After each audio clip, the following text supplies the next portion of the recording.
Hey everybody, this is Bob Kovacs here at Wirefly with the first part of a two-part review of the Samsung Galaxy Nexus for Verizon Wireless.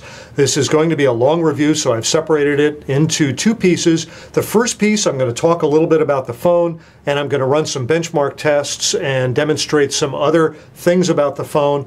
And then in the second part, I'm going to do things like demonstrate the camera, record some video, show some photographs, and show a few more apps for the phone. But in any event, this is the first part of a two-part review of the new Samsung Galaxy Nexus. Now, let's go cover a little bit about some of the basics of the phone. This is a 4.65-inch diagonal screen. I'm going to call it a 4.7-inch nominal display. It's a 4.7-inch Super AMOLED display with a resolution of 720 by 1280 pixels. Now, I just said 720 by 1280, but notice that the Android buttons down here, it's got three buttons, a back button, a home button, and a menu button. Notice that they are virtual buttons. They are actually on the screen. So if I go to the internet, for instance, and then rotate this around, you'll see that those buttons rotate as well. So they are virtual buttons, and they can move around on the screen, or they can simply rotate like I did here. I'm going to go back to the main display. So now, because of those virtual buttons, the actual usable resolution for much of your use on the phone is 720 by 1184. Now, when you show a YouTube or Netflix video, you will consume the entire display and get the full 1280 horizontally and the 720 vertically. But when you're normally on the web, such as you are here, you're getting 720 by 1184 because of the way the virtual buttons there are on the screen. Let's go back. Let's talk about much more about this phone. There's a lot to talk about. Of course, it's the first phone to come out with Android 4.0. That's known as Ice Cream Sandwich. I don't like that name, so from now on, I'm going to call it Android 4.0. In fact, this one has Android 4.0.1. It's my understanding that it will be upgraded before the phone is finally released by Verizon. As I am recording this, the Galaxy Nexus has not yet been released by Verizon, and my understanding is that when it will be released, it will have an Android update to something other than 4.0.1, possibly 4.0.2 or 4.1, I'm not sure, but it's my understanding that there will be an update. Now, it has 32 gigabytes of built-in storage into the phone. 32 gig is a nice, generous amount of storage. However, it does not have a micro SD slot, so the memory is not expandable. You've got 32 gigs, and that's all you're going to get. It has a 1.2 gigahertz dual-core processor and 1 gigabyte of processor RAM. Those are pretty much state-of-the-art numbers today. It's got a 5-megapixel still image camera on the back and an LED flash. This is a 5-megapixel camera.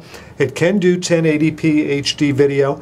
Now, of course, there's other cameras available today with 8 megapixel, and some manufacturers are even talking about cameras as high as 16 megapixels in their cell phones. And I have no problem with a 5 megapixel if it is sufficiently clear and has low noise. And I will find out for sure when I do the camera testing whether that is the case. It has a front camera. This is a 1.3 megapixel front camera. There's also a 3-color notification light right in there as well, and that's kind of nice. Of course, this is an LTE phone. It uses Verizon's 4G LTE service. And under the back cover, it has a 1,850 milliamp hour battery, so a pretty good sized battery. Now, let me go and do a couple of things to show you what's going on with this phone. First of all, I want to go to the internet because the Galaxy Nexus does not have Adobe Flash capability. I'm going to go to Wirefly Learn, and as best I can tell, this phone does not have Adobe Flash capability. I'm going to go to this particular page on Wirefly Learn, and if Flash was loaded, we would get a video window coming up in that box. However, there's no Flash and no video window. If I touch the box, nothing happens. I mention this because I quickly found out that there was no Flash in this phone because I like to run an internet speed test off of a website. And however, that internet speed test uses Adobe Flash, and I couldn't get it to run. So the first thing I'm going to do as part of our tests, you can see that I've got 4G here, very small print, so it's a little hard to see, but I do have 4G. I'm going to go ahead and run an internet speed test. This is the Ookla speed test, and let's go ahead and run it. First it does the ping. It did the ping at 157. Now it's doing a download speed test. It's ramping up. Definitely pretty nice 4G speeds, very nice, almost 25 megabits, outstanding, and 12 megabits. Now the test that I normally like to run, the one that uses Adobe Flash, it gives me much more conservative numbers than this. That's a great, fantastic number. I mean, if you get half that, you are doing spectacularly well with a cell phone, and that's truly a nice 4G speed right there. I'm going to go back. Very nice. I'm going to go into Quadrant here. I will be running Quadrant, but the first thing I want to do is take a look at the system information. Here you can see that this is Android 4.0.1. It's the Galaxy Nexus. And hey, they have everything running on the tuna board. I hope that's a good tasting tuna. This is one of the first phones that runs a dual core processor that actually indicates the cores, and it shows the correct frequency.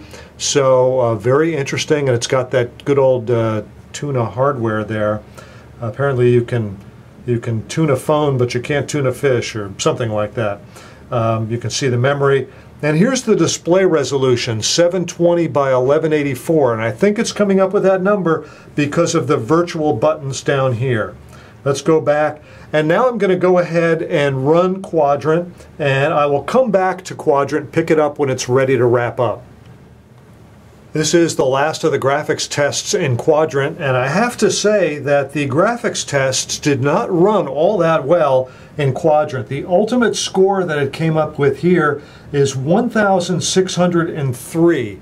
That is not an outstanding Quadrant score by any stretch of the imagination. The Galaxy S2 phones from Samsung, I would have thought this was based on the Galaxy S2, but the Galaxy S2 phones get twice that number for their Quadrant score. So it's quite possible that Quadrant is not optimized to run on the Galaxy Nexus, or said another way, the Galaxy Nexus is not optimized to run with this version of Quadrant, but that is the result that I got. I'm going to go back, and I started to talk about, as I watched the test running, the visual parts of the test, the graphics parts of the tests definitely struggled on this phone. So I don't know if that has something to do with the graphics processor that's in this phone, or if it's simply not optimized to run on the Galaxy Nexus. I just don't know.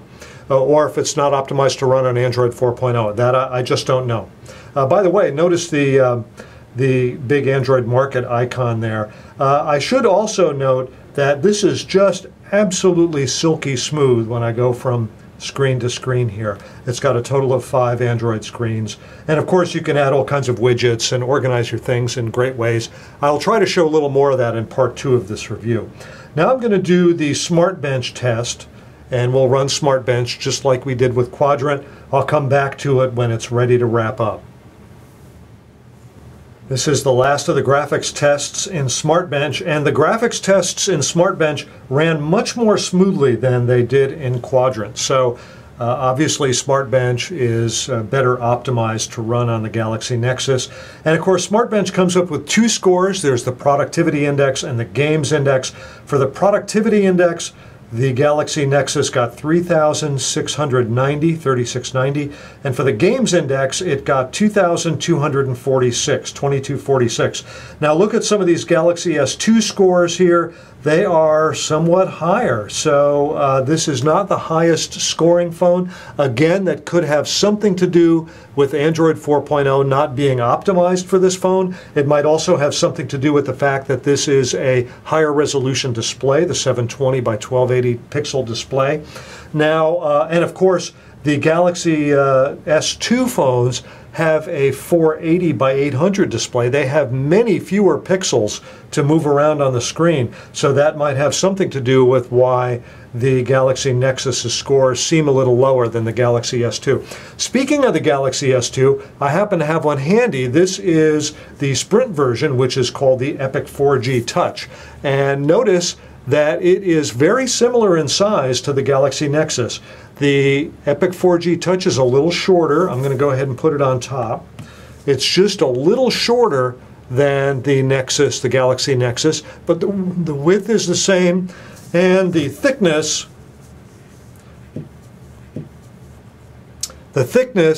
is actually fairly similar as well. There's a little bump here at the bottom of the Epic 4G Touch. You can see it all the way on the right, just as there's a bump on the bottom of the Galaxy Nexus. So the Epic 4G Touch is probably a little slimmer all around.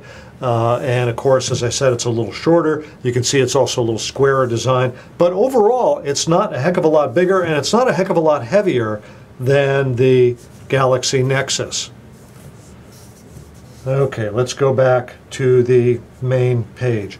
And that kind of wraps it up for me for part one of the review of the Samsung Galaxy Nexus, which of course is a pure Google Android phone. There's no overlay, there's no Samsung TouchWiz or any other version of user interface on this phone. This is the way Google intends you to see Android 4.0.